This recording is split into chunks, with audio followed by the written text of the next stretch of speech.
అందరికీ నమస్కారం అండి. ఇవాళ కొరమేను సాగులో పార్ట్ 23. ఇక్కడ మేము ఫిష్‌కి డిసీజ్ వచ్చింది కాబట్టి మెడిసిన్ వాడుతున్నాం. ఇక్కడ మేము అయోడిన్ అండ్ ఎండ్రోఫ్లెక్సిన్ 50 ఎంఎల్ చొప్పున వాడుతున్నాం. ఇక్కడ మేము ఒకరోజు అయోడిన్ వాడితే రెండో రోజు ఎండ్రోఫ్లెక్సిన్ వాడతాం. అట్లా 8 రోజులు మేము వాటర్ అప్లికేషన్‌గా వాడుతున్నాం.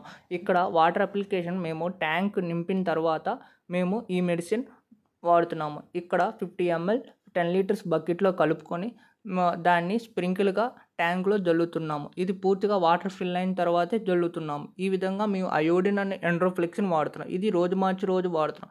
ఇక్కడ ఫిష్ టెక్నీషియన్ సంప్రదించే ఈ మెడిసిన్ వాడుతున్నాం. మీరు కూడా డిసీజ్ వస్తే ఫిష్ టెక్నీషియన్ సంప్రదించే ఈ మెడిసిన్ వాడగలరు.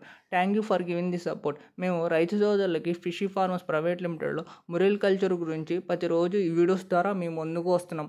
Thank you for your support. అదేగాక మేము ఫీడ్లో మేము గ్రోవెల్ రీట్రీట్ వాడుతున్నాము. మేము రీట్రీట్ 100 kgs ఫిష్కి 10 grams చొప్పున వాడుతున్నాం. ఇది పూర్తిగా మేము టెక్నీషియన్ సంప్రదించే వాడుతున్నాం. మీరు కూడా టెక్నీషియన్ సంప్రదించి ఈ విధంగా వాడగలరు. ఇది పూర్తిగా ఫీడ్లో వాడుతున్నాం. ఇది ఫీడ్ అప్లికేషన్ అంటాం. ఫీడ్ అప్లికేషన్ చేసిన తర్వాత ఫిష్ ఈ విధంగా ఉంది. ఇది పూర్తిగా మేము టెక్నీషియన్ సంప్రదించే ఈ మెడిసిన్స్ వాడుతున్నాం. మీరు కూడా టెక్నీషియన్ సంప్రదించే ఈ మెడిసిన్ వాడగలరు. Thank you for giving this support.